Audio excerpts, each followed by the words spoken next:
जी अस्सलाम वालेकुम, cafe eight. आज के लेक्चर का आगाज करते हैं। लेक्चर है हमारा 27 और आज के लेक्चर में हम जो पास्ट पेपर के क्वेश्चन केस स्टडीज आपको दी गई थी चैप्टर 4 की वो डिस्कस करेंगे। आज का लेक्चर हमारा चैप्टर 4 का फिलहाल लास्ट लेक्चर होगा। हमारा एक लर्निंग ऑब्जेक्टिव है जिसमें वो हमें सिखाता है ओपिनियन की ड्राफ्टिंग वो हम अभी नहीं करेंगे, वो हम बाद में करेंगे। पहले मैं चाहता हूं हमारे कंसेप्ट स्ट्रांग हो जाएं टाइप्स ऑफ ओपिनियन पे। देखिए दो चीजें हैं, एक ये है डिसाइड करना कि हमारा टाइप ऑफ ओपिनियन क्या होगा, एक ये चीज है। एक कंसेप्ट क्या है, उस टाइप ऑफ ओपिनियन को ड्राफ्ट करना।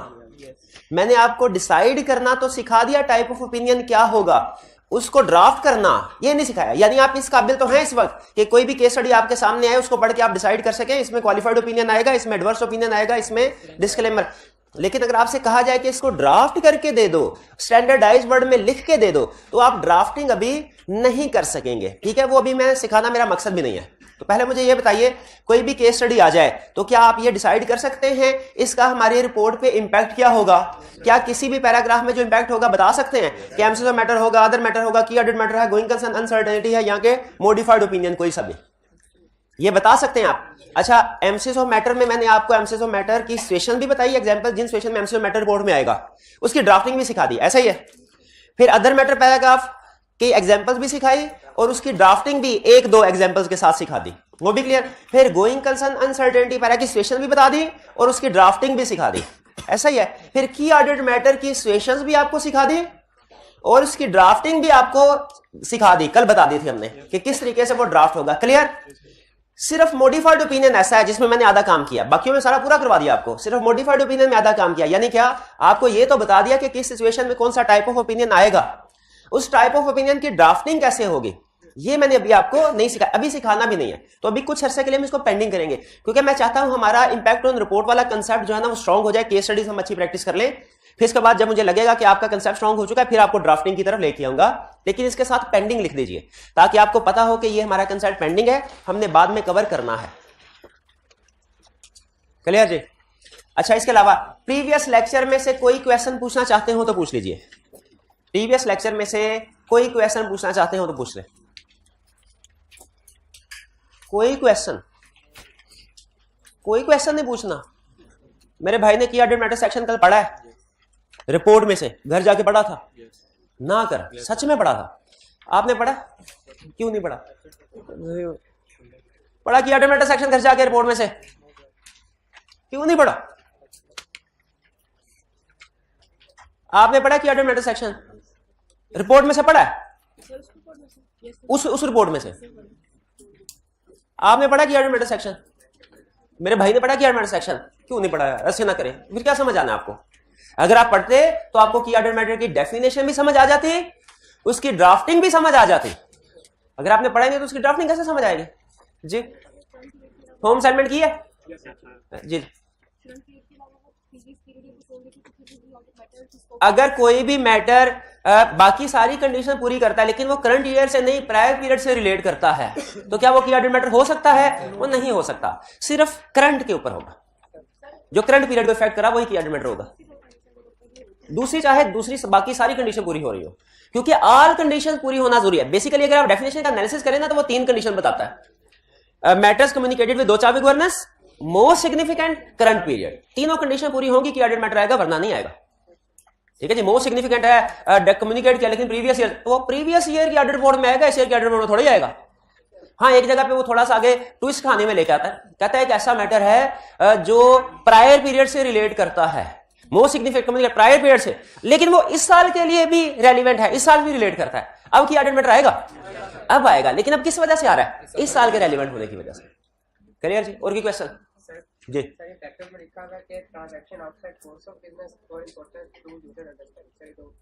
हाँ जी, फैक्टर्स में कोई 2 और पॉइंट लिखे हुए हैं। एक, transaction outside normal course of business.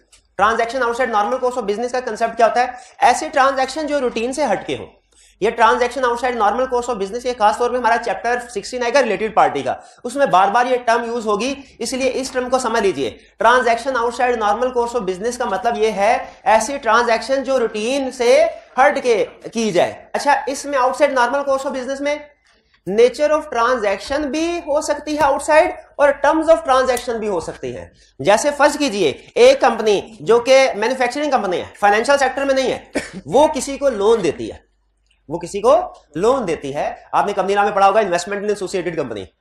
क्या वो रूटीन की ट्रांजैक्शन है outside normal course of business? Outside normal course of business, क्योंकि नॉर्मली लोन देना तो बैंक्स का काम होता है, कंपनी का काम थोड़ी है।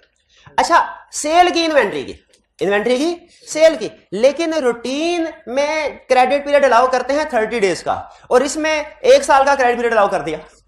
या रूटीन में डिस्काउंट नहीं दिया जाता, लेकिन एक सेल की उसमें सिग्निफिकेंट डिस्काउंट दे दिया गया, ये भी आउटसाइड द नॉर्मल कोर्स। अच्छा नोट कीजिए, इसमें नेचर ऑफ ट्रांजैक्शन आउटसाइड नहीं है, लेकिन terms of transaction outside normal course of business है।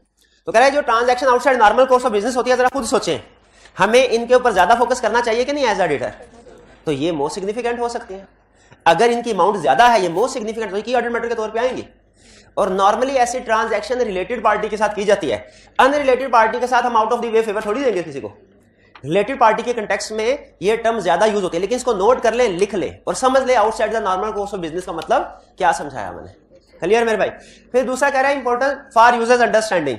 तो बात हम की ऑडिट मैटर में ये भी देख लेते हैं कि अगर यूजर्स के लिए वो बेहतर है कम्युनिकेट कर देना किसी मैटर को, तो की ऑडिट मैटर में इंक्लूड कर देते हैं। आपको याद है मैंने आपको ये बताया था कि की ऑडिट मैटर में ऑडिटर की जजमेंट भी इन्वॉल्व होती है। बल्कि एक स्टूडेंट ने अभी हाइब्रिड क्लास में, मैं थोड़ी देर पहले गया तो एक स्टूडेंट ने क्वेश्चन पूछा कि सर क्या ऐसा हो सकता है कि एक कंपनी अनलिस्टेड है, उसमें रिक्वायर्ड बाय लॉ भी नहीं है कि ऑडिट मैटर इंक्लूड करना, तो ऑडिटर उसमें की ऑडिट मैटर इंक्लूड कर सकता है कि नहीं? कर सकता है, अगर जरूरी समझता है। स्टैंडर्ड ने उसको इजाजत दी हुई है, उसको ये पावर दी हुई है। तो अगर ऑडिटर समझता है कि कोई मैटर रिक्वायर्ड बाय लॉ नहीं है लेकिन अहम है, अच्छा है, यूजर्स को बता देना चाहिए, तो वो बता देगा। अब उसमें अगेन उसके पास आगे फर्दर 2 ऑप्शन है। अभी तो आपको क्लियर लिस्ट बता दी गई है ना इनकी। प्रैक्टिस में जब आप जाएंगे तो समटाइम आप सोचते हैं यार इसको एमसीक्यू मैटर में डालूंगे की ऑडिट मैटर में, इसको एमसीक्यू मैटर में, तो वो फिर राइटर अपनी जजमेंट की बेस पर डिसीजन करता है। ठीक है, और अगर राइटर समझता है कि यूजर्स को बता देना चाहिए, बिल्कुल बता सकता है, की ऑडिट मैटर सेक्शन में भी बता सकता है, एमसीक्यू मैटर में भी। ठीक है, लेकिन आपने डिसीजन कैसे करना है एमसीक्यू मैटर या की ऑडिट मैटर के दरमियान में, कैसे डिसीजन करना है? जजमेंट कहां जजमेंट? जजमेंट प्रैक्टिस से आती है। आपने कौन सी प्रैक्टिस की? आर्टिकल्स की आपने? जजमेंट की बेस पे नहीं, लिस्ट की बेस पे, लिस्ट की बेस पे जो आपको लिस्ट सिखाई हुई है उसकी बेस पे डिसीजन करना है कि एमसीक्यू मैटर आएगा या कि ऑडिट मैटर आएगा। क्लियर मेरे भाई? और कोई क्वेश्चन? जी। Nature of consultation outside the engagement team, ये भी की ऑडिट मैटर में बता रहा है। हाँ जी, बात ऐसा होता है कुछ मैटर्स बड़े मुश्किल होते हैं, कुछ मैटर इतने मुश्किल होते हैं कि टीम में किसी को भी नहीं पता होता इसका क्या करना है। ठीक है, टीम में किसी को भी नहीं पता होता इसका क्या करना है। फिर इस सिचुएशन में क्या करना चाहिए? किसी से मशवरा ले लेना चाहिए। अच्छा, मशवरा लेते हुए एहतियात करनी है। प्रैक्टिकली वो एडवाइस करता है, कोड ऑफ एथिक्स है हमारा, कि किसी से मशवरा लेना तो आपने उससे जनरल बात करनी है, क्योंकि कॉन्फिडेंशियलिटी प्रिंसिपल है। आप अपने क्लाइंट की कॉन्फिडेंशियल इंफॉर्मेशन किसी का शेयर नहीं, आपने ये नहीं कहना भाईजान हमारा ये क्लाइंट है एबीसी लिमिटेड, इसने ये काम किया, बताइए सकना। उन्होंने कहा सर एक बात तो बताइए, आपसे एक पहेली पूछूं, अगर आपका कोई क्लाइंट हो जो इस तरह की ट्रांजैक्शन करे तो आप क्या करेंगे? यानी स्पेसिफिक इंफॉर्मेशन को हाइड करके क्वेश्चन पूछना है, जिससे हमारा कॉन्फिडेंशियलिटी प्रिंसिपल भी वायलेट ना हो। तो जब हम आउटसाइड, ये आउटसाइड पर्सन कौन हो सकता है डिपेंड करता है, लेकिन आप सिर्फ एक एग्जांपल ध्यान में रखिए, आई कैप हो सकता है। आई कैप को प्रैक्टिस में मेंबर्स क्वेश्चन पूछते हैं कि सर ये क्वेश्चन हमारे पास है, ये बताइए अब क्या करें। स्टैंडर्ड में हर सवाल का जवाब थोड़ी है। तो अगर कोई मैटर ऐसा है जिसमें हमें आउटसाइड द एंगेजमेंट टीम या आउटसाइड द फर्म कंसल्ट करना पड़ा, किसी से पूछना पड़ा, तो आपका ख्याल में छोटा मोटा मैटर होगा, सिग्निफिकेंट की ऑडिट मैटर। और कोई क्वेश्चन? कोई क्वेश्चन नहीं है? एग्जामिटिव, हाँ चलिए एग्जामिटिव सारी बता देते हैं, डिस्कस कर लेते हैं, ऐसी क्या बात है। पहले मुझे बताइए एग्जामिटिव्स के अलावा आपको सारा कुछ समझ आ गया? Definition clear? चेकलिस्ट के तौर पे आपके सामने रख रहा हूं ये डेफिनेशन क्लियर? की ऑडिट मैटर कैसे डिटरमिन होता है? Factors clear? फैक्टर सारे। एग्जाम्पल सबसे अहम, और एग्जाम्पल से भी ज्यादा अहम चीज आखिरी लाइन, कि सिर्फ ये कंप्लीट लिस्ट नहीं है, बाकी अदर एरियाज भी हो सकते हैं। जैसे अगर आप देखिए, आपको वो जो एग्जांपल दी है रिपोर्ट की, उसमें की ऑडिट मैटर कौन सा है? इस लिस्ट में तो नहीं है, लेकिन अगर हाँ अदर एरियाज, ठीक है, उनमें से मोस्ट सिग्निफिकेंट जो होगा, रेवेन्यू एडिशन टू प्रॉपर्टी वगैरह भी हो सकते हैं, provided if they meet criteria. Next है जी कम्युनिकेट। अच्छा, ये ड्राफ्टिंग कैसे करनी है? कम्युनिकेटिंग की audit matter in report, report में कैसे कम्युनिकेट करना? ठीक है, ये हेडिंग आ गई, मेन हेडिंग, इसके नीचे डेफिनेशन आ गई, यहां तक सारा रूटीन का डेफिनेशन चल रहा है। डेफिनेशन के नीचे फिर वन बाय वन हमने इंडिविजुअल की ऑर्डर्ड मैटर्स को रिपोर्ट करना, डिस्क्राइब करना, और उसमें तीन चीजें बतानी है। व्हाट इज कैम, उसके बाद वाई, हमने क्यों इसको डिसाइड किया कि ये की ऑर्डर्ड मैटर होगा, और लास्ट हाउ, हमने इसको एड्रेस कैसे किया। ठीक है, हाउ में वो तीन ऑप्शन देता है, ओवरव्यू ऑफ प्रोसीजर भी बता सकते हैं, आउटकम भी बता, ऑब्जर्वेशन भी, लेकिन हम पहले वाली ऑप्शन को ही प्रैक्टिस में फॉलो करते हैं, प्रोसीजर्स। ठीक है, फिर कह रहा है मैनेजमेंट में डिसाइड और ऑडिटर में encourage management to include new or additional disclosure related to CAM in financial statement. A reference helps user to better understand. हाँ, वो कह रहा है क्या CAM में रिपोर्ट रेफरेंस आता है रिपोर्ट के अंदर नोट्स व अकाउंट्स का, एमसीक्यू मैटर में तो लाजमी आता है, आपको पता है, CAM में अक्सर आता है, और बल्कि ऑडिटर इनकरेज, हालांकि रिक्वायर्ड नहीं है, आज की डेट तक रिक्वायर्ड नहीं है कि CAM में रेफरेंस भी आए, लेकिन ऑडिटर की कोशिश होती है मैनेजमेंट से कहे सर ये मैटर है अहम, चले इसमें चाहे हमारे पॉइंट ऑफ व्यू से अहम है, लेकिन चूंकि सिग्निफिकेंट है आप इसमें डिस्क्लोज ऐड कर दें। अगर डिस्क्लोजर मैनेजमेंट ने ऐड नहीं किया हुआ, इनकरेज करेगा, लाजमी नहीं है, इनकरेज करेगा ताकि कंप्लीट इंफॉर्मेशन शेयर होल्डर तक पहुंच जाए। तो वो कह रहा है कि इसमें बल्कि एक जगह पे उसने क्वेश्चन पूछ भी लिया, मुझे याद नहीं कैफ का कि सीफेफ का, एक क्वेश्चन में उसने कहा कि एक मैटर है वो की ऑर्डर मैटर है, उसके बारे में मैनेजमेंट ने फाइनेंशियल स्टेटमेंट्स में डिस्क्लोजर दिया है 2 लाइंस का। ऑडिटर समझता है कि अगर 5 लाइन का डिस्क्लोजर हो जाए ना तो बहुत अच्छा हो जाए, रिक्वायर्ड बाय फ्रेमवर्क नहीं है, लेकिन बेहतर अंडरस्टैंडिंग समझ। तो ऑडिटर को क्या करना चाहिए, क्या वो ऑडिट रिपोर्ट में अपने की ऑडिट मैटर में एडिशनल डिस्क्लोजर दे, या कि मैनेजमेंट से रिक्वेस्ट करे कि आप अपना 2 का डिस्क्लोजर बढ़ा के 5 पे कर दें, और वो डिस्क्लोजर रिपोर्ट में देने के बजाय रिपोर्ट में सिर्फ रेफरेंस दे दे। क्या बेहतर है? रेफरेंस दे देना बेहतर है। इसलिए याद रखें, बजाय ये कि अगर कोई मैटर की ऑडिट मैटर उसके बारे में बहुत ज्यादा डिस्क्रिप्शन हम अपनी रिपोर्ट में ऐड करें, ये अच्छी प्रैक्टिस नहीं समझी जाती। अच्छी प्रैक्टिस क्या समझी जाती है कि आप उसको मैनेजमेंट से रिक्वेस्ट करके फाइनेंशियल स्टेटमेंट का हिस्सा बनवाएं, रेफरेंस दे दीजिए अपनी रिपोर्ट के अंदर। ठीक है, तो अगर कोई आपसे पूछे क्या की ऑडिट मैटर में नोट्स व अकाउंट्स का रेफरेंस आता है, आपने कहना है रिक्वायर्ड नहीं है लेकिन फिर भी आता है, हाँ, इनकरेज किया जाता है। और आपने रूल भी यही बनाना है कि जब कभी ड्राफ्ट करें ना तो नोट्स लिख दिया करें, नोट्स लिख दिया करें। जी चलिए, फिर इसके बाद ड्राफ्टिंग ऑफ की ऑडिट मैटर। ये एक ड्राफ्टिंग की एग्जांपल मैंने बुक में दिया और एक आपको रिपोर्ट के जरिए, उम्मीद है आपने दोनों पढ़ ली होंगी। क्लियर? अगर आपने ये की ऑडिट मैटर में ये वाला हिस्सा पढ़ लिया है तो आपका एक क्वेश्चन सब्सटेंटिव प्रोसीजर का भी तैयार हो गया, क्योंकि ये सब्सटेंटिव प्रोसीजर असल में क्या चीज है भला, ये प्रोसीजर्स हैं, ये प्रोसीजर। तो आई कैप ने कई दफा क्वेश्चन पूछा हुआ है कि अगर क्लाइंट ने अपनी प्रॉपर्टी को रीवैल्यू करवाया तो आप क्या सब्सटेंटिव प्रोसीजर परफॉर्म करेंगे, तो ये प्रोसीजर्स। ठीक है, यानी जब आप की ऑडिट मैटर का सेक्शन तैयार करते हैं ना तो इनडायरेक्टली आपका सब्सटेंटिव प्रोसीजर वाला टॉपिक भी तैयार हो रहा होता है। क्यों तैयार हो रहा होता है? क्योंकि वो प्रोसीजर इधर भी आते हैं।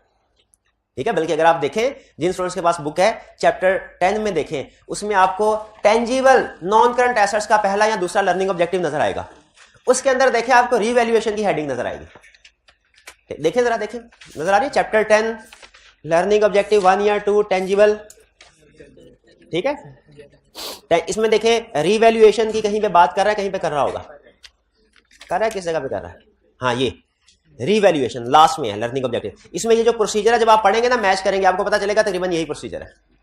तो जब की ऑडिट मैटर आप तैयार कर रहे होते हैं, इसका एक आपको दूसरा फायदा क्या होता है, सब्सटेंटिव प्रोसीजर भी तैयार हो जाता है। कितने स्टूडेंट्स ने ये याद किया था? पढ़ा, चले कोई बात नहीं, अब आइंदा कोई भी की ऑडिट मैटर आए ना उसको याद भी कर लिया करें, इनडायरेक्टली आपका सब्सटेंटिव प्रोसीजर भी तैयार होता जाएगा। अब है एग्जाम टिप्स। एग्जाम टिप्स में क्या कह रहा है, ये चीज, ये टिप्स आपने, एग्जाम टिप्स क्या हमने पढ़नी होती है? ये तो ज्यादा अहम है, ये केस स्टडी में काम आती है। इनको जुबानी याद करने की जरूरत नहीं होती एग्जाम टिप्स को, लेकिन अच्छे तरीके से समझने की जरूरत होती है। कह रहे if there are no key audit matters in audit, auditor shall include KAM section in report. अगर की ऑडिट मैटर नहीं है, की ऑडिट मैटर सेक्शन फिर भी आएगा। ये बात समझ आ रही है? तो उसमें क्या लिखेगा auditor? And shall state we have determined that there are no key audit matters to communicate in our report. हमने ये डिटरमिन किया है, हम इस नतीजे पे पहुंचे हैं कि इस ऑडिट में की ऑडिट मैटर कोई नहीं कम्युनिकेट क्या करें। ये बात समझ आ रही है? अगर कोई की ऑडिट मैटर नहीं है, की ऑडिट मैटर सेक्शन फिर भी आएगा। बेहतरीन, आगे चलते हैं। दूसरे डे कह रहे इफ देयर इज मॉडिफाइड, अच्छा खुद बताइए ये जो भी मॉडिफाइड ओपिनियन है, कह रहा है if there is modified opinion going concern uncertainty है, क्या ये आपके ख्याल में मॉडिफाइड ओपिनियन मोस्ट सिग्निफिकेंट है? भाई जो चीज रिपोर्ट को इफेक्ट कर रही है उससे ज्यादा सिग्निफिकेंट क्या होगा? सबसे अहम डॉक्यूमेंट हमारी रिपोर्ट, और जो चीज उसको चेंज करके रख दे उससे ज्यादा सिग्निफिकेंट क्या होगा? Most significant. मॉडिफाइड ओपिनियन क्या मोस्ट सिग्निफिकेंट है?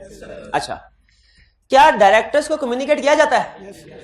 किया जाता है, शाबाश। तीसरा सवाल सोच के जवाब दीजिए, क्या ये करंट ईयर से रेलिवेंट है? तो अगर आप सोचें तो ये की ऑर्डर्ड मैटर बन जाता है। मॉडिफाइड, उसको सोचें, मटेरियल मिस स्टेटमेंट क्या की ऑर्डर्ड मैटर नहीं है? मटेरियल स्कोप लिमिटेशन क्या की ऑर्डर मैटर नहीं है? डेफिनेशन को सामने रखे, निशानियां तीनों पूरी हो रही हैं। मोस्ट सिग्निफिकेंट है, कम्युनिकेट करते हैं, और करंट पीरियड से है, की ऑर्डर मैटर है। अब निशानियां, तो क्या इसको की ऑर्डर मैटर में इंक्लूड करना चाहिए? नहीं। अच्छा, क्या की ऑर्डर मैटर में भी इंक्लूड करना चाहिए? नहीं। फिर क्या करना चाहिए? रेफरेंस दे दे, इंक्लूड नहीं करना, रेफरेंस दे। इसका मतलब गौर से समझ लीजिए, अगर कोई मॉडिफाइड ओपिनियन या गोइंग कंसर्न अनसर्टेनिटी हो, इसको आपने, ये बाय डेफिनेशन की ऑर्डर मैटर है, लेकिन इनको की ऑर्डर मैटर में इंक्लूड नहीं करना। क्यों नहीं करना? इनका अपना पैरा है, लेकिन की ऑर्डर मैटर में इसका रेफरेंस देना है। रेफरेंस क्यों देना है? क्योंकि ये बाय डेफिनेशन की ऑर्डर मैटर होते हैं। ये बात समझ आ रही है? थोड़ा ट्रिकी हो रही है बात। अब सवाल ये है कि हमने इन मॉडिफाइड ओपिनियन वाली चीजों को की ऑर्डर मैटर में शामिल भी नहीं करना, लेकिन रेफरेंस भी देना है। तो ये कैसे होगा कि शामिल भी ना करें और रेफरेंस भी दे दे? ये कैसे होगा? उसकी एग्जांपल हमें वो बता रहा है, कह रहा है if there is modified opinion going concern uncertainty they will be discuss in their respective section. They will be discuss in their respective sections. However reference shall be included in KAM section. कैसे reference include होगा? कह रहा है reference, अब देखिए, यानी लिखा क्या जाएगा? लिखा जाएगा in addition to matter described in the basis for qualified slash adverse opinion section, या मटेरियल, जो भी पैराग्राफ है, in addition to matter described in basis for qualified opinion section we have determined matter described below to be key order matter to communicate। यानी क्या reference कैसे दे रहा है? कर वो जो क्वालिफाइड ओपिनियन में मैटर है बेसिस फॉर, उनके अलावा ये है की ऑर्डर मैटर, उनका जिक्र रेफरेंस दे रहा है कि जाओ जाके बेसिस फॉर क्वालिफाइड ओपिनियन में देखो, वो भी की ऑर्डर मैटर है, लेकिन उनको यहां डिस्क्राइब नहीं कर रहा। फर्क समझ आ रहा है? रेफरेंस देने का मतलब, रेफरेंस कि भाई वो भी की ऑर्डर मैटर बाय डेफिनेशन, लेकिन वो लैदा सेक्शन में आएंगे, बाकी के इनके अलावा की ऑर्डर मैटर। ये सेकंड पॉइंट समझ आया? जब कभी क्वालिफाइड ओपिनियन आएगा, इसका मतलब है जब कभी रिपोर्ट की केस स्टडी में क्वालिफाइड ओपिनियन आ रहा हो, अब क्या होगा? अब आपका इंपैक्ट रिपोर्ट क्या बनेगा वाला? पहला आर्बिट्रेशन, पहले दिस इज मिस स्टेटमेंट, दूसरा इफेक्ट इज मटेरियल, कैलकुलेशन करके शो कर देंगे। फिर इसके बाद इफेक्ट रिपोर्ट क्या आएगा? पहला auditor shall express qualified opinion on financial statements 1, दूसरा auditor shall explain nature of misstatement in basis for qualified opinion section. तीसरा इंपैक्ट क्या होगा वाला? हाँ, auditor shall also refer to basis for qualified opinion in key order matter section. ये बात समझ आ रही है? इस सेकंड पॉइंट की वजह से हमने ये सीखा, हमारी जितनी भी केस स्टडीज थी उनमें हमें एक एडिशनल लाइन ये मिल गई। ठीक है? अच्छा, अब एक चीज सुन लें कि ऑर्डर मैटर रिसेंटली कुछ साल हुए हैं, 4-5 साल, इससे पहले वाले क्वेश्चन के जब आप सोल्यूशन देखें शायद उसमें ये वाली लाइन ना लिखी हो। कुछ क्वेश्चन के सोल्यूशन में शायद ये वाली, कौन सी वाली लाइन? कि auditor shall also refer to basis for qualified opinion section in the other matter. लेकिन आपने लिखनी आपके ऊपर लाजिम है, क्योंकि वो जो पुराने क्वेश्चन थे, पुराने सोल्यूशन बने हुए, उनमें शायद ये लाइन, तो आपने बार बार परेशान नहीं होना, सर किसी क्वेश्चन में तो आप ये लाइन लिखते हैं, किसी में नहीं लिखते, किसी में लिखते हैं, किसी में नहीं। तो आपने ये लाइन किन किसी में लिखनी है? सब में। डन जी, कोई प्रॉब्लम तो नहीं। तीसरी एग्जाम्पल कहता है क्या ऐसा हो सकता है कि कोई मैटर की ऑर्डर मैटर हो, कोई मैटर की ऑर्डर मैटर है, लेकिन उसे रिपोर्ट में कम्युनिकेट ना किया जाए, लेकिन उसे रिपोर्ट में कम्युनिकेट ना किया जाए, ऐसा पॉसिबल है? ऐसा कब पॉसिबल है? 2 सिचुएशन, जब लॉ मना कर दे, पहली सिचुएशन जब लॉ, और दूसरी सिचुएशन जब उसको मेंशन करने का फायदा कम और नुकसान ज्यादा हो। जैसे बात कुछ सेंसिटिव मैटर होते हैं ना, कुछ सेंसिटिव मैटर होते हैं, तो जैसे फर्ज कीजिए, बस समझाने के लिए एग्जांपल दे रहा हूं कि लॉ कब मना करेगा या कब उनके बेनिफिट्स कम और डिसएडवांटेज ज्यादा हो सकते हैं। फर्ज कीजिए, अभी होता नहीं है ऐसा, सिर्फ मिसाल दे रहा हूं, आप मिलिट्री का ऑडिट करने के लिए चले गए, वहां पे आपको पता था बहुत बड़ी पेमेंट हुई है, आपने कहा ये तो मोस्ट सिग्निफिकेंट है, ये मोस्ट सिग्निफिकेंट किसको दी? भाई एक दूसरे मुल्क में एक जासूस था या किसी और पॉलिटिकल या किसी और पर्पस के लिए, ये किसी को दी, आपने कहा अच्छा मैं रिपोर्ट में इंक्लूड करूंगा कि ये नेपाल का जासूस था, ये उधर काम करता है और उसको ये इतनी बड़ी पेमेंट दी गई। भी डिस्क्लोज करना चाहिए ना कि ऑडिट मैटर नहीं है क्या? क्या करना चाहिए? क्यों? क्योंकि इस कॉन्फिडेंशियल मैटर, इसको डिस्क्लोज करने का फायदा कम, नुकसान ज्यादा होगा। इसीलिए बाजुकात, ये तो कंट्री लेवल की एग्जांपल दी ना, बाजुकात कंपनी लेवल में भी इस तरह के इश्यूज होते हैं कॉन्फिडेंशियल मैटर। तो अगर कोई मोस्ट सिग्निफिकेंट है भी, अगर लॉ मना कर रहा है या उसका फायदा कम नुकसान, तो आपने इसको की ऑडिट मैटर में इंक्लूड नहीं करना।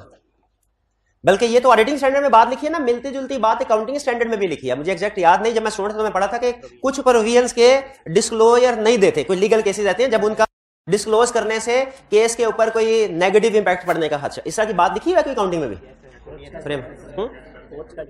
फोर्थ शेड्यूल में पढ़िया, बस ठीक है जहां पे भी। तो ये बात समझ आ गई आपको कि बाज, लेकिन एक चीज का ध्यान रखना है आपने, ये बात आखिरी बात, इसके बाद की ऑडिट मैटर का सेक्शन भी खत्म और रिपोर्ट भी खत्म और समझ लें ऑडिट के कंसेप्ट भी खत्म। एक चीज, एक हमने कंसेप्ट पढ़ा है कि अनलिस्टेड हो तो की ऑडिट मैटर नहीं आएगा, एक है जब लॉ मना कर दे या फायदा कम नुकसान, तो दोनों में फर्क क्या है? वो भी तो एक कल भी तो पढ़ा था एक कंसेप्ट कि अगर अनलिस्टेड है तो की ऑडिट मैटर सेक्शन नहीं आएगा। शाबाश, वो कल जो पढ़ा था वो था सेक्शन की ऑडिट मैटर, सेक्शन कब आएगा कब नहीं आएगा। आज जो कंसेप्ट पढ़े ये क्या है? की ऑडिट मैटर। दोनों में फर्क है। वो जो लिस्टेड अनलिस्टेड वाली बात थी वो की ऑडिट मैटर सेक्शन का, इसमें सेक्शन तो आ रहा है लेकिन मैटर नहीं आ रहा। क्लियर? ये आखिरी वाली को अच्छे तरीके से आपने इसको स्टार्ट वाली आखिरी बात को पहली बात के साथ मिक्स नहीं करना, दोनों में फर्क है। क्लियर जी? कह रहा है क्या की ऑडिट मैटर के हवाले से हमने डायरेक्टर्स को कोई चीज कम्युनिकेट बिल्कुल करनी है। याद रखिए रिपोर्ट को कोई भी चीज अगर इफेक्ट कर रही है ना, हमने वो कम्युनिकेट करनी है डायरेक्टर्स को। रिपोर्ट को जो भी चीज इफेक्ट कर रही होगी हमने डायरेक्टर्स को कम्युनिकेट करनी ही करनी है। और सिर्फ ये नहीं कि कम्युनिकेट, बल्कि कंप्लीट डिटेल भी बतानी है उनको।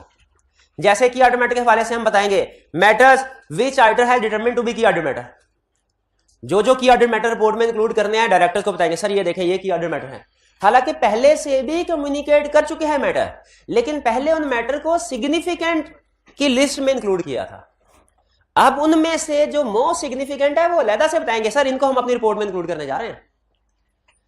और अगर कोई की ऑडिट मैटर नहीं है तो क्या फिर कम्युनिकेट करना चाहिए कि नहीं?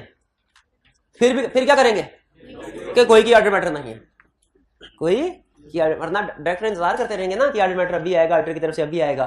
तो अगर कोई की ऑडिट मैटर नहीं है तो उनको बता देना चाहिए नो की ऑडिट मैटर। चलिए कोई क्वेश्चन पूछना चाहते हो पूछ ले भाई। की ऑडिट मैटर में एक लफ्ज डिस्कस हो गया जो, चलिए अब कुछ क्वेश्चंस हम डिस्कस कर लेते हैं। मिलिट्री का छोड़ दिया मेरे भाई, मिसाल का ऑपरेशन करना शुरू कर। ये की ऑडिट, ये अभी जाके सर्च करना लिस्टेड कंपनी की audit report Pakistan stock exchange से मिल जाएगी। उसमें से अपनी मर्जी की कंपनी की रिपोर्ट डाउनलोड करनी है और उसमें की ऑडिट मैटर सेक्शन पढ़ना है। आज ये काम करोगे मेरा भाई, कल पूछना, मुझे याद करना, कल मैं पूछूंगा इससे मिलिट्री का audit. 16 what is meant by key audit matter? Key audit definition, how auditor determine whether a matter is key audit matter और नॉट। ऑडिटर कैसे डिटरमिन करता है?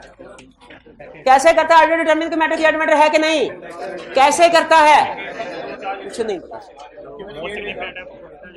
हाँ जी, वो फैक्टर्स को सामने रखते हुए, फैक्टर को सामने। ये बात भी आपकी ठीक थी कि मोस्ट सिग्निफिकेंट हो, करंट पीरियड का मैटर, लेकिन वो बात हम ये डेफिनेशन में कर चुके होंगे, इसलिए यहां पे वो बात करने के बजाय फैक्टर्स बता देना ज्यादा बेहतर। B does requirement to include key audit matter section in audit report apply to all audit clients? ये किन पे अप्लाई होती है? लिस्टेड पे, लेकिन अनलिस्टेड में भी कंप्लीट आंसर देना। अनलिस्टेड में भी रिक्वायर्ड बाय लॉ हो तो इंक्लूड किया जा सकता है। शाबाश, या ऑडिटर जरूरी समझे तो फिर भी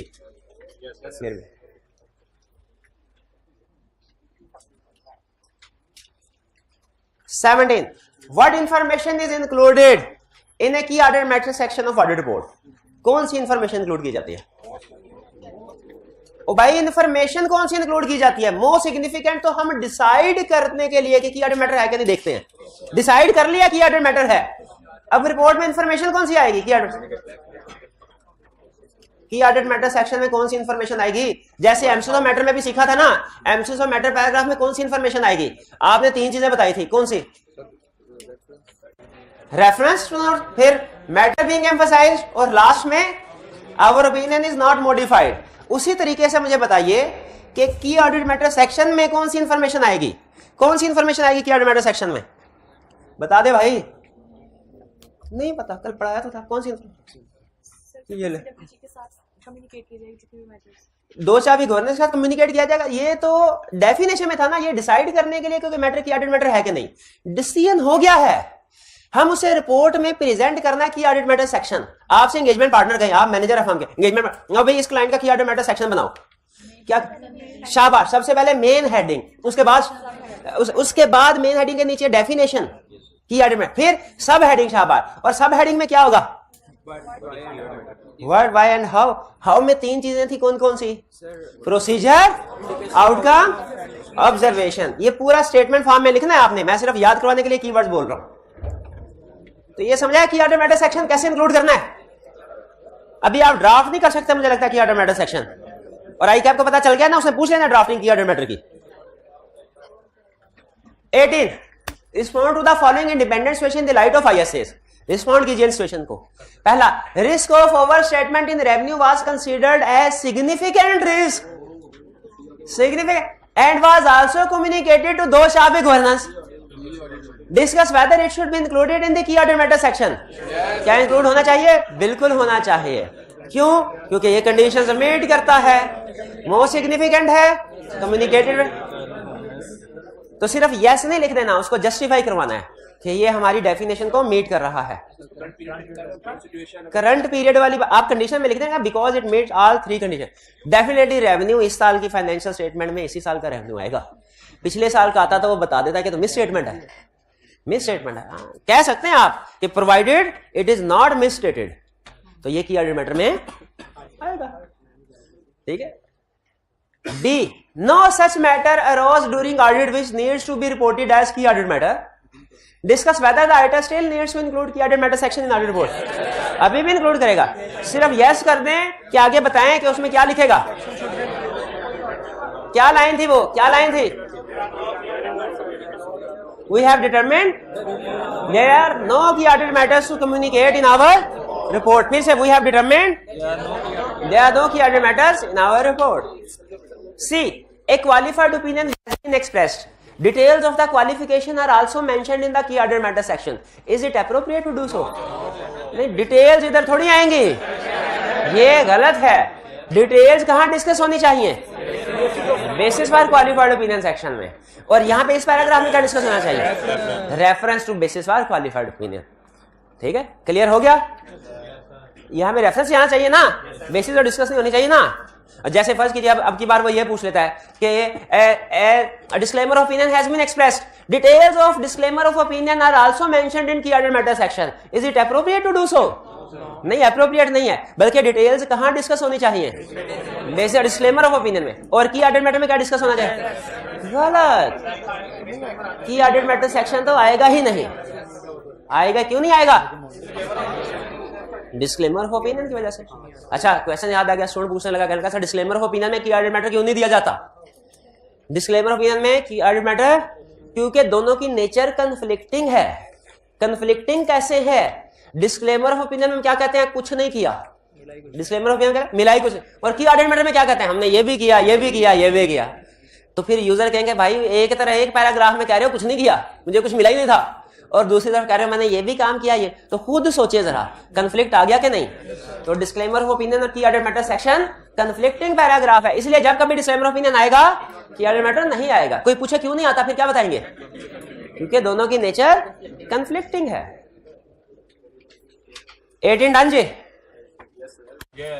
चलिए, इसके साथ ही अब लास्ट लर्निंग ऑब्जेक्टिव मैंने आपको बताया कि वो भी हमने नहीं करना। चलिए अब ऐसा करते हैं, कुछ केस स्टडीज को, नया चैप्टर तो कल ही स्टार्ट करेंगे। ये जो आपने पीडीएफ सेंड किया था वॉल्यूम 2 का, और ये जो बुक है इसके अंदर सर नंबरिंग के अंदर वो इनकंसिस्टेंसी है।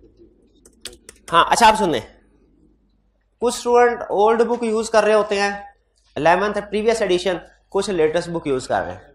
तो आइंदा से हम क्या करेंगे, फ्रॉम टुडे, इससे पहले चूंकि बुक पब्लिश नहीं हुई थी तो हम वो पुराने नंबर आपके साथ शेयर किया करते थे, क्वेश्चन नंबर। अब चूंकि बुक पब्लिश हो गई है तो हम जो आपको डेली होम असाइनमेंट दिया करेंगे वो आपको मिला करेगी लेटेस्ट एडिशन 12th एडिशन के मुताबिक।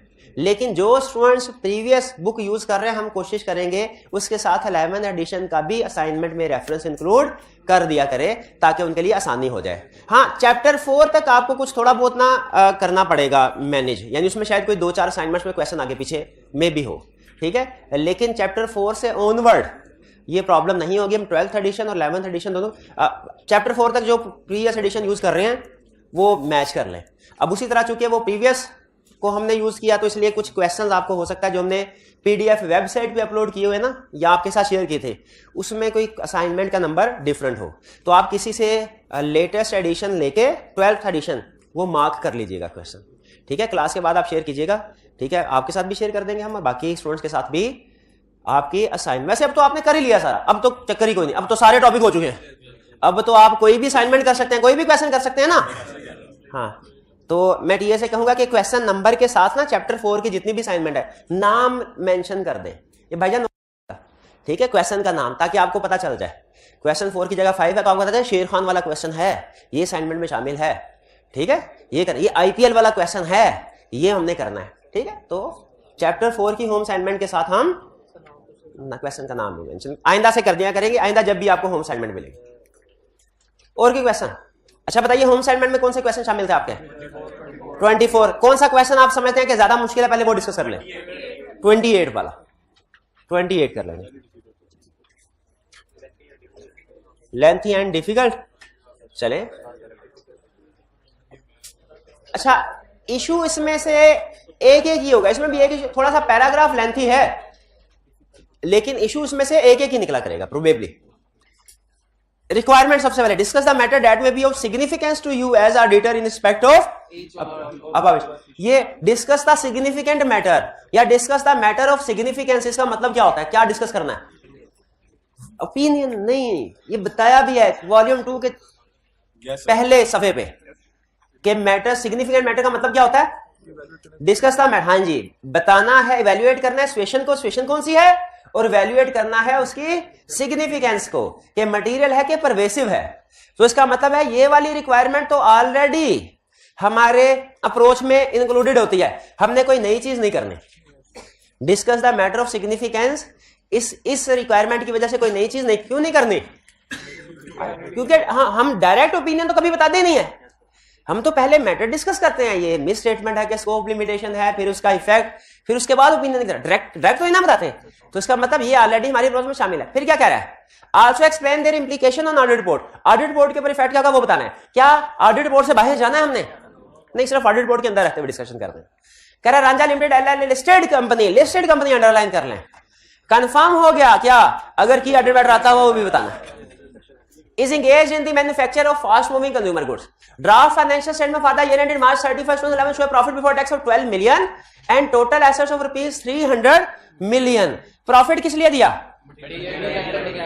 ये टोटल रेवेन्यू या टोटल एसेट्स किस लिए दिए? कंफ्यूज करने के लिए। शाबाश, कि कहीं 5% हम इस पे जल्दी में टोटल एसेट्स या रेवेन्यू पे ना लगा दे, लेकिन हमें इतनी जल्दी नहीं है। 12 का 5% देखिए क्या मटेरियलिटी लेवल है? 0.6 मिलियन। ये जेहन में रखिएगा। As audit manager, you are reviewing the following issues which were brought to your notice by the audit team. पहला, on June, अच्छा ये रेंट क्या? ये रेंट को अंडरलाइन कर लें। ये रेंट को किस लिए अंडरलाइन करते हैं हम? ये क्वेश्चन है, यही क्वेश्चन है, यही क्वेश्चन। तो डिस्कस कर लेते वो, ये उन्हें यही मुश्किल लगा है। दूसरा भी डिस्कस, रांझा वाला करना है कि जफर सुपारी वाला एक बात करना है? पहले रांझा कर लेते हैं, बाद में जफर भाई की तरफ चलेंगे, ठीक है? आपने भी जफर भाई वाला करवाना है, वो कर रहा है। अच्छा, सबसे पहले अंडरलाइन करें 2000। ये डेट क्वेश्चन में अंडरलाइन क्यों करते हैं हम ये रेंट? ताकि हाँ सब्सिक्वेंट इवेंट का पता चल जाए। सब्सिक्वेंट इवेंट कह रहे हैं on 1 June 2010 RL acquired a plant at a cost of rupees 50 million. Plant has a useful life of 10 years with no residual value. ठीक है जी, यहां तक कोई प्रॉब्लम तो नहीं है ना, सिंपल हमें उसकी डेप्रिसिएशन वगैरह के बारे में बता। RL follows a policy to depreciate plant on straight line method. On January 1st, 2011, the plant suffered physical damage due to fire in the factory. Plant damage हो गया, ठीक है। Technician from the manufacturer has inspected the plant and reported that the damage has affected its production capacity, which has now been reduced by 30%. कौन सा issue है? Impairment का। NRV नहीं, वो इन्वेंट्री के लिए टर्म बोली जाती है, फिक्स एसेट के टर्म बोलते हैं इंपेयरमेंट। क्या इंपेयरमेंट का इशू है? अच्छा, एक स्टूडेंट कहने लगा सही नहीं, ये गोइंग कंसर्न का इशू है, क्योंकि वो कह रहे हैं आग लगी है, आग लगी है। हाँ, आग लगने से पूरी फैक्ट्री नहीं जली, सिर्फ एक एसेट जला है, पूरी फैक्ट्री। अगर वो कहता ना आपकी एक ही फैक्ट्री है और वो आग लगने से जल गई और इंश्योरेंस भी नहीं करवाई, फिर गोइंग कंसर्न की तरफ जाता। एक क्वेश्चन में जल्दी से बता रहा हूं, एक क्वेश्चन में उसने कहा 4 फैक्ट्रीज हैं, एक तबाह हो गई, गोइंग कंसर्न की प्रॉब्लम है? कोई प्रॉब्लम। अगले क्वेश्चन में उसने कहा एक फैक्ट्री है वही तबाह हो गई लेकिन इंश्योरेंस करवाई थी, गोइंग कंसर्न की प्रॉब्लम है? नहीं है। हम गोइंग कंसर्न नहीं, हम इंश्योरेंस रिकवरी की तरफ गए।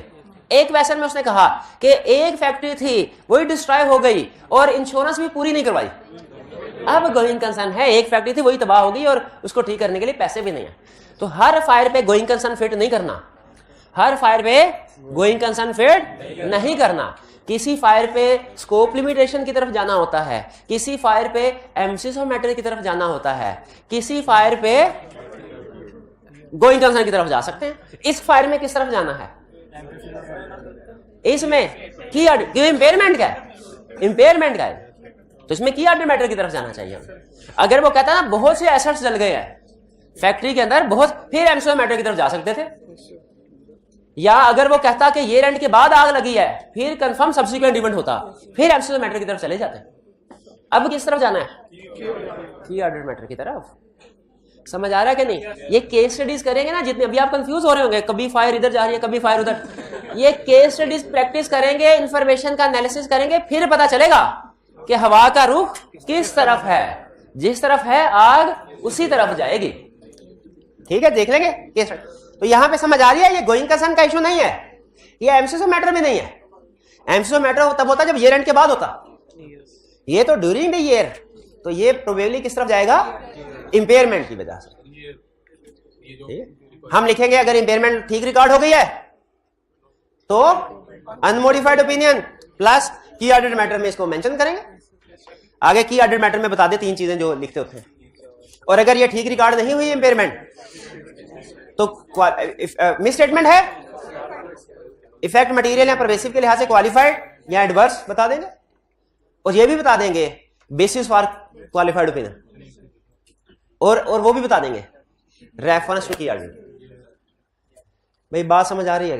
ये केस समझ आ गया? इस सारे केस में किस चीज के गिर्द घूम रहा है वो? इंपेयरमेंट के गिर्द। ठीक है, इसमें एक ही कंसेप्ट से अटैच, क्योंकि इंपैक्ट ऑन रिपोर्ट तो हमारा रूटीन वाला है। इससे हमें यह पता चला अगर एसेट को आग लग जाए तो इंपेयरमेंट लॉस रिकॉर्ड होना चाहिए उसका, नहीं करेंगे तो मिस स्टेटमेंट है। B, during the year a petition has been filed against RL by one of its customer for recovery of rupees 20 million along with markup, damage and compensation on the ground that material supplied by RL were defective। ये petition क्या होती है? Legal case. शाबाश, इसका मतलब legal case की तरफ लेके जा रहा है। RL, ये लीगल केस ICAP का फेवरेट मैटर है जो वो टेस्ट करता है अक्सर। RL has filed a written statement in the court denying the allegation। RL ने कहा भाईजान मैंने ऐसा कोई काम नहीं किया, हमारी प्रोडक्ट्स जो है वो बिल्कुल ठीक है, मटेरियल ठीक है। RL's legal advisor is of the view that final liability of the company may range from 0% to 50%। Amount certain है कि uncertain? Uncertain. 0 to 50% amount certain है कि अनसर्टन? अगर होता 20 to 50% तो अमाउंट सर्टन होती है अनसर्टन? 20% सर्टन होती, ऊपर वाला 30% अनसर्टन होती। अगर 20% सर्टन होती नहीं, ऐसे ही भाई केस हो 1 मिलियन का और वकील कह दे कि 20% से 50% के दरमियान में पे करना पड़ेगा, तो इसका मतलब 20% तो कंफर्म हो गया पे करना पड़ेगा, ऊपर का 30% अनसर्टन है। तो यहाँ पे ध्यान में रखिएगा, एक केस स्टडी में उसने ऐसे पूछ लिया था। यहाँ पे 0 to 50% का मतलब सारा ही अनसर्टन है। फिर however as the at this point it is not possible to determine amount with reasonable degree of accuracy. No provision in this regard has been made in financial statement. provision record नहीं की, क्या ठीक किया provision record ना करके? provision record ना करके ठीक किया कि गलत किया? ठीक किया। गलत क्यों किया? अमाउंट तो अनसर्टन है, तो प्रोविजन रिकॉर्ड होनी ही नहीं चाहिए। ये लिखे 0 to 50% is equal to uncertain, लिखे 0 to 50% is equal to uncertain, और फिर लिखे 20% to 50% में 20% के साथ लिख लें सर्टन और आगे वाले के साथ लिख दें अनसर्टन। तो इस सिचुएशन में चूंकि सारी की सारी अमाउंट अनसर्टन है, तो प्रोविजन रिकॉर्ड नहीं किया, ठीक किया, मिस स्टेटमेंट नहीं है। बताइए कौन सा, क्या मिस स्टेटमेंट? स्कोप लिमिटेशन है? स्कोप लिमिटेशन है नहीं, वकील का जवाब आ गया, एविडेंस तो मिल गया ना, मिस स्टेटमेंट ना स्कोप लिमिट। फिर क्या है? क्या एमसीएस मैटर में सिचुएशन डिस्कस हुई है? एक्सेप्शन लिटिगेशन ना रेगुलेटरी एक्शन, ये एक्सेप्शन लिटिगेशन। तो डिस्क्लोज करना चाहिए तो कर दिया होगा ना उसने। No provision in this regard has been, तो आप क्या एज्यूम करेंगे? केस स्टडी में जिस इंफॉर्मेशन, याद है कि केस स्टडी का, दुनिया की किसी भी केस स्टडी किसी भी सब्जेक्ट की उसका असूल है, जिस चीज का जिक्र नहीं किया वो ठीक है, जिस चीज का जिक्र नहीं किया आप एहतियातन अगर फिर भी उसको इंक्लूड करना चाहते हैं तो इफ के साथ लिख लें, क्या it shall include MCS of matter paragraph if this matter is appropriated. If या तो जम्पशन लेने के सही डिस्क्लोज है, या इफ करके लिख दें अगर आप ज्यादा सेफ साइड में रहना चाहते हैं। If disclosure is correctly made then artist include. क्या सिर्फ एमसीएस ऑफ मैटर का लफ्ज लिख देंगे या वो तीन बातें भी लिखेंगे? तीन बातें लिख देंगे। तीन बातें कौन सी हैं? थोड़ा समझिए। Emphasis of matter, matter being emphasized, reference to the note, our opinion on. शाबाश, पहिए क्लियर हो गया।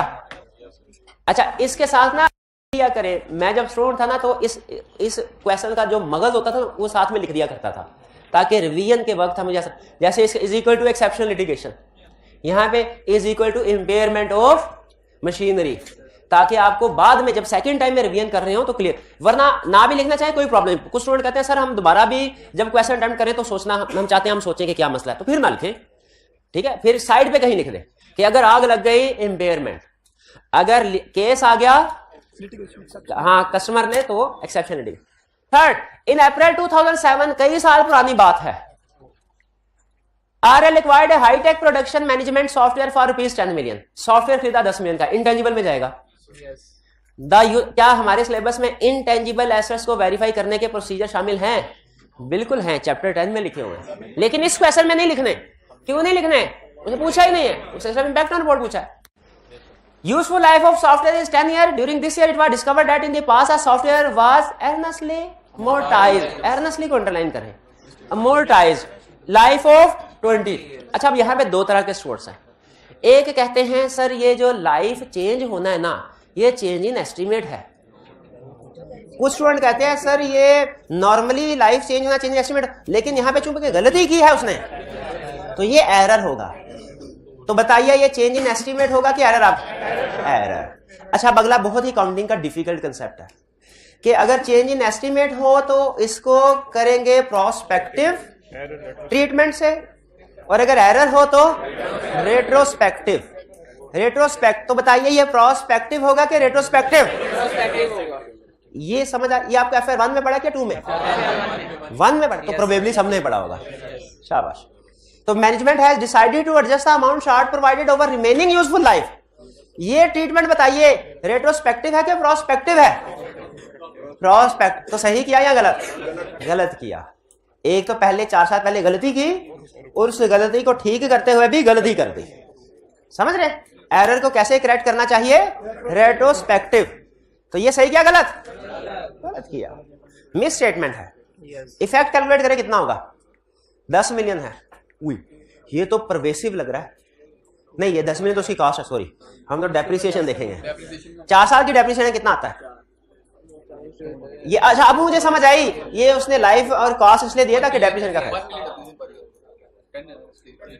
1 मिलियन आएगी। 4 सालों की कितनी होगी? 4 मिलियन। 2 मिलियन रिकॉर्ड कर लिया, 2 मिलियन की गलती है, थोड़ी सी कैलकुलेशन करनी पड़ी, लेकिन हम एक्चुअल मिस स्टेटमेंट के अमाउंट पे आ गए कि उसने 2 मिलियन से डेप्रिसिएशन कम रिकॉर्ड कर ली हुई। तो मटेरियल परवेसिव तो नहीं है। कैसे पता चला परवेसिव नहीं है? कैसे? प्रॉफिट के 50% से कम है। डन जी। चलिए, इसमें कोई प्रॉब्लम? अब ये देखें, ये था एरर करेक्शन का क्वेश्चन, ये एक्सेप्शन लिटिगेशन का, इंपेयरमेंट ड्यू टू फायर का। क्लियर? ये कंसेप्ट अब आइंदा कभी भी किसी भी केस स्टडी में टेस्ट करेगा तो पिक कर लेंगे। शाबाश। अगला क्वेश्चन भाई, अगली केस स्टडी बताइए, सबसे मुश्किल केस स्टडी कौन सी है इसके बाद? जफर वाली। चलिए जी, जफर वाली भाई यही है। ये भी सबसे पहले क्या करना होता है हमने? Discuss the matter which the writer should consider for reach of the about situation. Discuss the matter, क्या करना?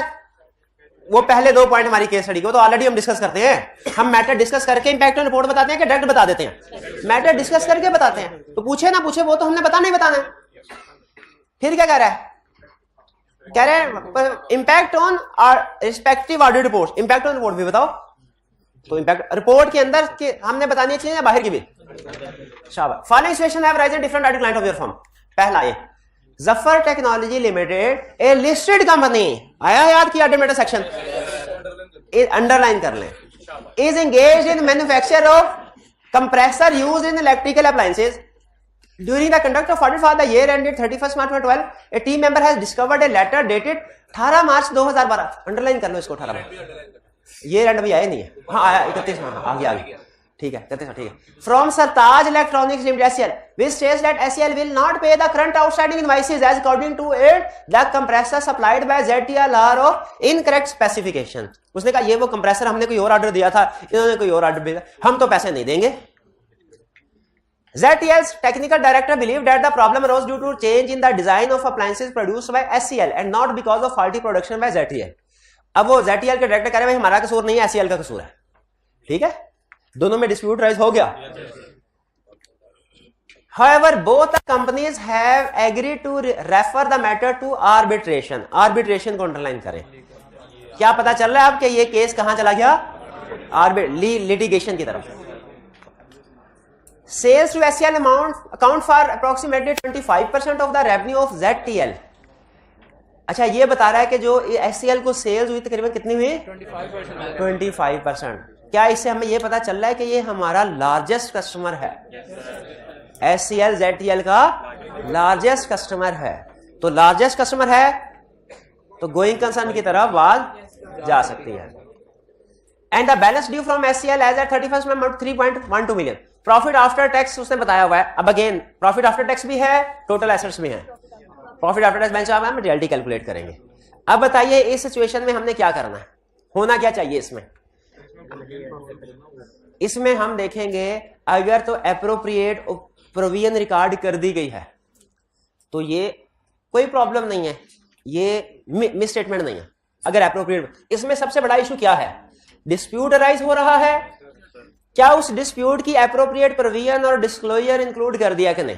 सबसे बड़ा जिस मैटर के ऊपर क्वेश्चन खड़ा है ये वो क्या है कि डिस्प्यूट है, क्या इसकी सही प्रोविजन और डिस्क्लोजर इंक्लूड कर दिया कि नहीं? अगर इंक्लूड कर दिया, अब आगे 2 हिस्सों में लेके जाएगी आंसर, क्योंकि क्वेश्चन में अगर आप देखें उसने कहीं पे भी ये इंफॉर्मेशन नहीं दी कि ये एप्रोप्रिएटली काउंट फॉर और डिस्क्लोज हो गया कि नहीं हुआ। मसला बताया है, उसकी काउंटिंग और डिस्क्लोजर सही हुआ कि नहीं क्वेश्चन में देखने बताया कि नहीं। हमें क्या करना चाहिए? दोनों पॉसिबिलिटीज को to be on safe side discuss करना चाहिए। अब हम अपना आंसर दोनों हिस्सों में लेके चलेंगे। If appropriately counted for disclose तो क्या होगा? If not appropriately counted for disclose तो क्या? ये बात समझ आ रही? चलिए, if not appropriately counted for and disclose, फिर क्या करना? मिस स्टेटमेंट है, क्वालिफाइड या adverse opinion, basis for qualified या एडवर्स ओपिनियन, और की ऑर्डर मैटर में reference to basis for qualified adverse. ये क्लियर हो गया? अगर सही तरीके से काउंटिंग डिस्क्लोजर नहीं, लेकिन अगर सही तरीके से काउंटिंग डिस्क्लोजर हो गई है अनमोडिफाइड ओपिनियन, फिर क्या होना चाहिए? अब मेरे जहन में 2 चीजें आ रही है। एक, या तो लिटिगेशन है, इसको एमसीसो मैटर में लेके जाऊंगा मैं, या गोइंग कंसर्न की तरफ। अब ये आपकी जजमेंट है। मेरा ये ख्याल है कि ये लिटिगेशन तो है, लेकिन चूंकि एक बड़े डेटर के साथ, लार्जेस्ट डेटर के साथ जो ये हाथ से निकल गया तो कंपनी का सर्वाइव करना मुश्किल हो जाए, तो ये material uncertainty related to going concern की तरफ जाऊंगा मैं। लेकिन अगर कोई स्टूडेंट इसको एम्फेसिस ऑफ मैटर की तरफ भी ले जाता है तो वो भी मैं ठीक मानूंगा, क्योंकि कुछ जगहों पे ना, जैसे मैंने आपको बताया ना, जजमेंट डिसाइड करना मुश्किल होता है कि यहाँ पे एम्फेसिस ऑफ मैटर आएगा कि की ऑर्डर मैटर आएगा, या एम्फेसिस ऑफ मैटर आएगा कि गोइंग कंसर्न। तो जहां पे डिफिकल्ट, लेकिन ये हर सिचुएशन में नहीं है, सिर्फ कुछ सिचुएशन में, तो वहां पे हम दोनों ऑप्शंस को ठीक मान लेते हैं। लेकिन अगर किसी स्टूडेंट ने दोनों में से कोई भी ऑप्शन ना लिखी हो, उसको फिर कोई नंबर नहीं मिलेगा। ठीक है, तो यहां पे मुझे बताइए, आपको समझ आया सिचुएशन क्या है कहानी, इसको समराइज करें। समराइज, इसमें पार्ट ए में क्या कह रहा है, मेजर लार्जेस्ट कस्टमर के साथ डिस्प्यूट है और हमने इंपैक्ट ऑन रिपोर्ट बताना है। ठीक है, इसको समराइज अगर एनालिटिकली देखें तो इसमें क्या प्रॉब्लम है, लार्जेस्ट कस्टमर के साथ डिस्प्यूट है। और अहम चीज क्वेश्चन में नहीं बताया एप्रोप्रिएट रिकॉर्डिंग डिस्क्लोजर है कि नहीं, तो हमने क्या किया, फिर दोनों सिचुएशन को डिस्कस कर दिया। क्लियर हो गया ये क्वेश्चन, कोई प्रॉब्लम इसमें? अच्छा, अगर कहता था कि जी एप्रोप्रिएट अकाउंटिंग डिस्क्लोजर नहीं है तो फिर सिर्फ वही वाली बात लिखते हैं, अगर कहता हो गई है तो सिर्फ वही वाली बात लिखते हैं, जब साइलेंट है तो दोनों लिखते हैं।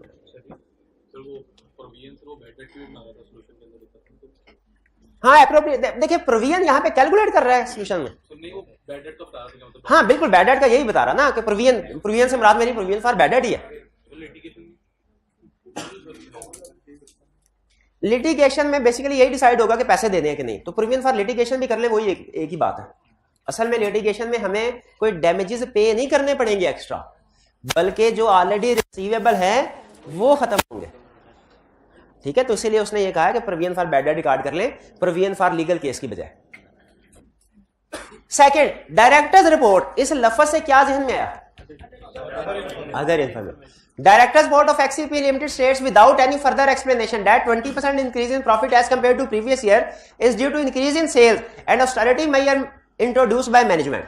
वो कह रहे जो इस साल 20% प्रॉफिट बढ़ा है, किस वजह से हुआ है, मैनेजमेंट कह रही है हमने दिन रात एक कर दिया, हम सेल्स बढ़ाई और हमने सख्त इकदामात करके एक्सपेंसेस को कंट्रोल किया।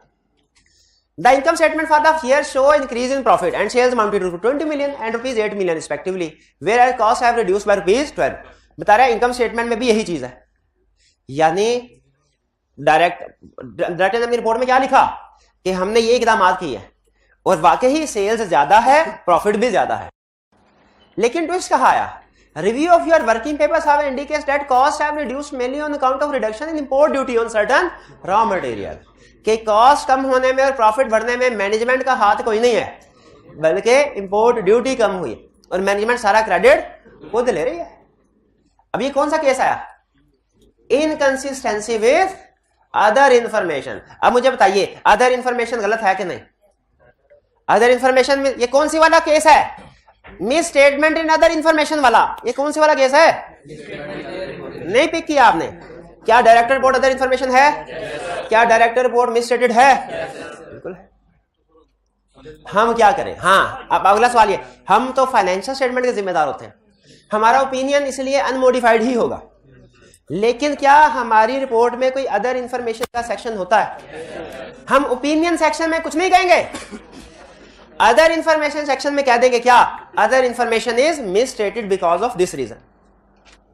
सिर्फ ये अदर इंफॉर्मेशन में क्या लिख देंगे, अदर इंफॉर्मेशन सेक्शन में directors report is misstated because of this reason. हाँ हमारे सिलेबस में नहीं है कोई बात नहीं, लेकिन एक लाइन लिखनी है, लिख दे, क्या हर्ज है, लेकिन भाई यही लिखना है, अदर इंफॉर्मेशन मिस स्टेटेड है। देखिए बाज़ औक़ात सिलेबस में होता है कंफ्लिक्ट, आई कैप के सिलेबस में एक चीज नहीं है, क्वेश्चन बैंक में है क्वेश्चन, बताइए मुझे करवाना चाहिए कि नहीं, सिंपल, इसीलिए करवा रहा हूं। सिलेबस में नहीं है लेकिन आई कैप के क्वेश्चन बैंक में क्वेश्चन है। असल में क्वेश्चन सेलेक्ट करते हुए ना सारी चीजें देखनी चाहिए, सिर्फ ये नहीं देखना चाहिए इंपैक्ट ऑन रिपोर्ट है तो डाल दिया प्रैक्टिस के लिए। ठीक है, ये जो बंदा भी क्वेश्चन सेलेक्ट कर रहा था उसको सारे पार्ट्स पढ़ने चाहिए थे, उसे मेरा ख्याल है रिक्वायरमेंट देख के वो डालता गया, ये डाल दो, ये भी डाल दो, ये भी डाल दो, कोई बात नहीं कर ले। अच्छा है, हमें एक नया कंसेप्ट सीखने को मिल गया। सी की तरफ चले आईपीएल की तरफ, आईपीएल चलिए ठीक है, ये कल और कल ही हम इंशाल्लाह चैप्टर 5 भी स्टार्ट। ये क्वेश्चन आप लोगों ने किया, अटेम्प्ट करके लाए हैं। चलिए आज का लेक्चर यहाँ खत्म करते हैं हम, अल्लाह हाफ़िज़।